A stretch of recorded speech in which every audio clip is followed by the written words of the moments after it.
শাম্ভ যখন তীর বিদ্ধ করলো রাজা দশরথ কাতর হয়ে পড়েছে। কত ডাক্তার বদ্যি কেউ সারাতে পারছে না, মরণের মতো অবস্থা হয়ে গেছে। সেই সময় রাজবৈদ্য বলেছিল, শোনো, এই মহারাজ প্রাণী বেঁচে যেতে পারে, একটি কাজ আছে যদি তোমরা করতে পারো। কি কাজ?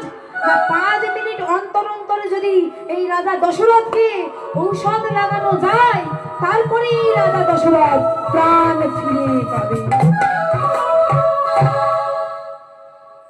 কে বাবা 5 মিনিট অন্তর অন্তর ওষুধ লাগাবে বলুন? খাওয়া ঘুম ত্যাগ করে রাজার 750 জন স্ত্রী ছিল, কেউ রাজি হলো না। কে বাবা ঘুম খাওয়া নষ্ট করবে? একজনই রাজি হয়েছিল।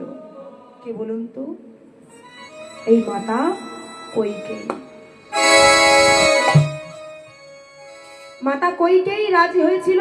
মানে আমার স্বামীর জন্য তো এত কিছু, স্বামী যদি না থাকবে তাহলে কার জন্য এত সাজ, কার জন্য এত এত রাজ ঐশ্বর্য, কার জন্য?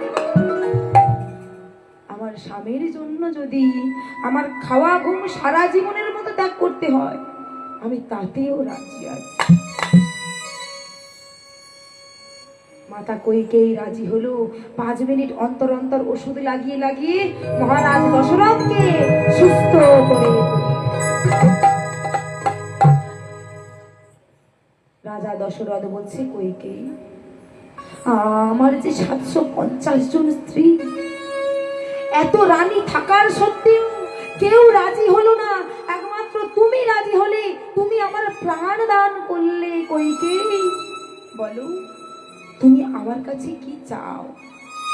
আজ তুমি আমার কাছে যা চাইবে আমি তোমাকে তাই দিয়ে দেব। স্বামী, স্বামী, আমি যে আমার ধর্ম পালন করেছি, একটি স্ত্রীর কর্তব্য পালন করেছি, আমি যে কিছু পাওয়ার আশাই করিনি স্বামী, তাই আমি তোমার থেকে কিছু নিতে পারবো না। কিন্তু কইকেয়ী, আমি তো তোমাকে দিতে চাই। স্বামী, আমি নিতে পারবো না। বেশ, তোমাকে নিতে হবে না, তবে যদি কোনোদিন তোমার কিছু প্রয়োজন হয়, তুমি আমার কাছে নির্দ্বিধায় চাইবে, আমি তোমার সেই চাওয়া আমার জীবন দিয়ে হলেও আমি পূরণ করে দেব। এই দেখুন, একবার প্রাণে বাঁচালো, আরেকবার কখন না ওই রাজা দশরথের এই আঙুলের ডগায় একটি ফোঁড়া